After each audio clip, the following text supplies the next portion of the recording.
Hello everyone, welcome back to our YouTube channel Appify. So today in this video I'm going to show you how to create wish list on Shein app. So without getting further delay, let's jump into our video. First of all, open up Shein app. So here you can see many categories. Simply tap on women for now, and here let's say you wanna add this item to wish list, then simply tap on heart sign or symbol that is located on bottom left corner.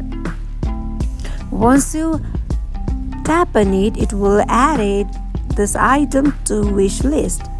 Now when you go back and when you tap on your profile, here you will be seeing wish list. Simply tap on this and here it will show you a list of items that you have wish listed.